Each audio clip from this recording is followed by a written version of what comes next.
Hello students, this video is about impulse. So what is impulse? So students, impulse एक force होता है जो कि हम किसी भी ऑब्जेक्ट के ऊपर एक स्मॉल टाइम के लिए अप्लाई करते हैं और उस फोर्स को हम बोलते हैं इम्पल्सिव फोर्स. फॉर एग्जांपल, हमारे पास कोई एक ऑब्जेक्ट है. हम मान लेते हैं ये हमारे पास एक सर्कुलर बॉल है और हमने इस बॉल को किक किया. तो हमने इसको किक किया तो एकदम एक बार इसको किक करके इसको हिट करके और हमने पीछे अपना लेग ले लिया. तो हमने इस ऑब्जेक्ट के ऊपर, इस बॉल के ऊपर एक स्मॉल टाइम के लिए फोर्स लगाया. तो हम उस फोर्स को कह सकते हैं impulsive force. And impulse measure the total effect of applied force. और इम्पल्स एक ऐसी क्वांटिटी है जो कि उस टोटल फोर्स जो हमने अप्लाई किया है उसको मेज़र करती है. और वी कैन से दैट ये चेंज इन मोमेंटम को वो मेज़र करती है. It is denoted by capital I. It is a vector quantity. और कहीं कहीं किसी किसी बुक में इसको स्मॉल जे वेक्टर से भी डिनोट किया है. And this arrow shows that it is a vector quantity. And mathematically अगर हम कहें तो इम्पल्स को हम आई से डिनोट करते हैं. It is the product of force multiply by small time for which it is applied. Small time के लिए हमने किसी ऑब्जेक्ट के ऊपर फोर्स लगाया, that force is known as impulsive force. और we can say that impulse. अगर SI unit की बात करें तो एसआई यूनिट होती है इम्पल्स की न्यूटन सेकेंड, क्योंकि फोर्स की एसआई यूनिट न्यूटन होती है और टाइम की क्या हो गई, सेकेंड. तो इम्पल्स की जो एसआई यूनिट होगी दैट इज़ न्यूटन सेकेंड. और सीजीएस यूनिट इसकी होती है डाइन. और टाइम की चाहे सीजीएस यूनिट हो, एमकेएस सिस्टम हो, सभी में एसआई इसकी यूनिट होती है that is second. Dimension formula की बात करें तो वी नो दैट फोर्स का जो डायमेंशन फॉर्मूला होता है that is m1l1t-2. And time का जो डायमेंशन फॉर्मूला है that is denoted by t. और t और t-2 मीन्स ये नेगेटिव टर्म है, एक पॉजिटिव टर्म है, तो हमारे पास टोटल t आ गया -1. So it's dimension formula is m1l1t-1. So force एक वेक्टर क्वांटिटी है, time is a scalar quantity. So we can say that impulse is a vector quantity. It has both magnitude as well as direction. अगर example की बात करें तो मैंने जैसे अभी आपको एक एग्जाम्पल दिया कि हमने किसी बॉल को किक किया स्मॉल टाइम के लिए.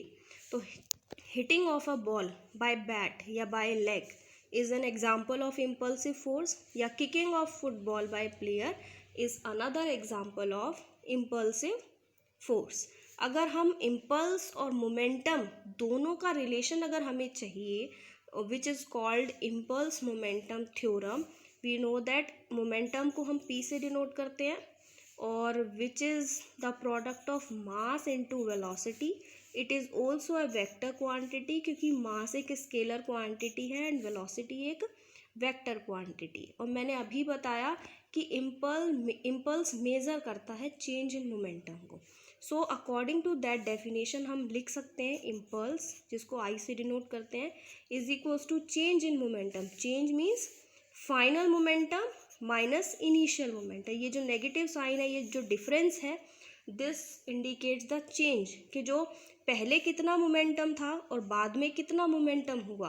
पहले वो ऑब्जेक्ट स्टेशनरी पोजीशन पे था, पहले उसका क्या मोमेंटम था, या वो मूव कर रहा था किसी स्पीड से, तब उसका क्या मोमेंटम था.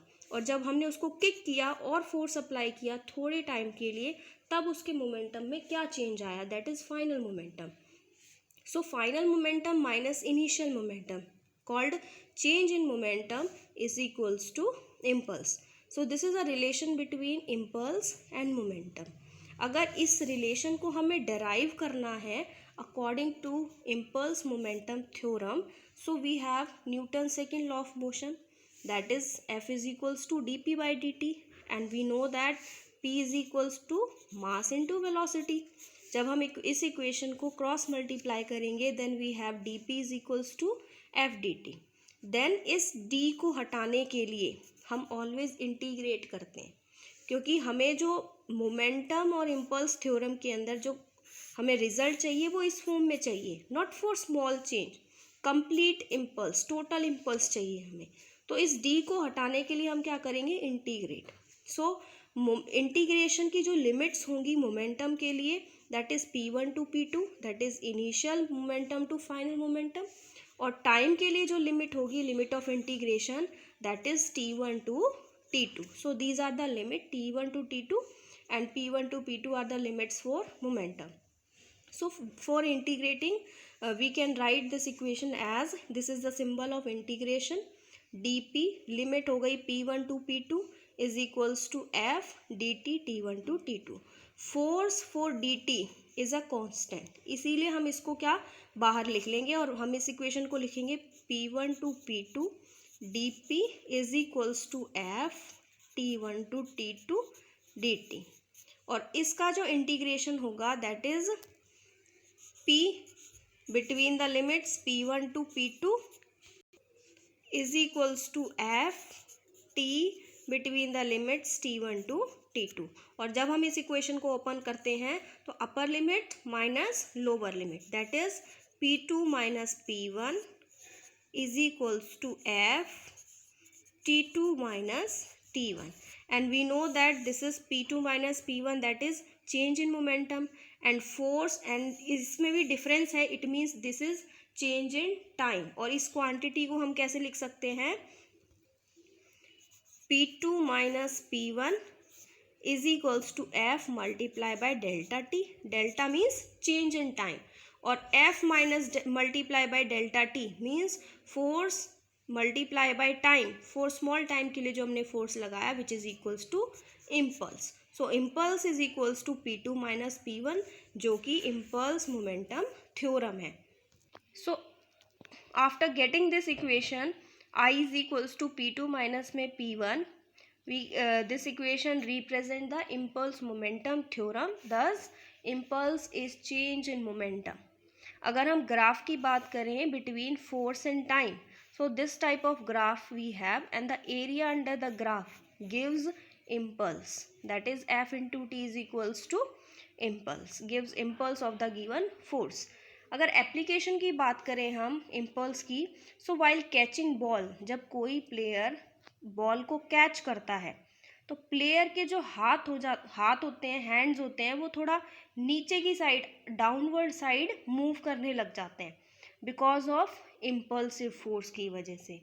अनदर एप्लीकेशन की बात करें तो a person falling from certain height, ऊपर से जब कोई पर्सन नीचे सर्टेन हाइट से रिसीव करता है मोर इंजरीज, जब कोई पर्सन फॉल करता है एक हाइट से तो उसको काफ़ी ज़्यादा इंजरी लगती है, काफ़ी ज़्यादा उसको चोट लगती है.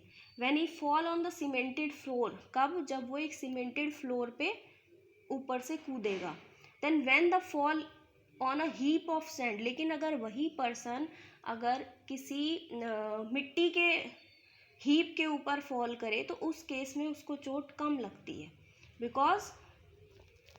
बिकॉज जो सीमेंटेड फ्लोर होता है वो एक्सर्ट करता है लार्जर फोर्स ऑफ रिएक्शन, जबकि जो हीप होता है सैंड का, जब कोई भी पर्सन उसके ऊपर फॉल होगा तो उसके वेट की वजह से वो डिप्रेस्ड हो जाता है, जिसकी वजह से वो फोर्स, रिएक्शन फोर्स जो होता है वो इतना ज़्यादा नहीं होता, जिसकी वजह से उसको कम चोट लगती है, कम इंजरी होती है. This is an another application of impulse.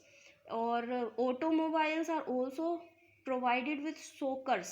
Between soakers increase the time of jerk and hence reduces force. आपने देखा होगा ये जितनी भी ऑटोमोबाइल्स के मोबाइल्स होते हैं, लाइक ये कार, स्कूटर्स, ये जितने भी हैं, इनके जो टायर्स होते हैं उसके अंदर सोकर्स प्रोवाइड किए जाते हैं. क्यों किए जाते हैं?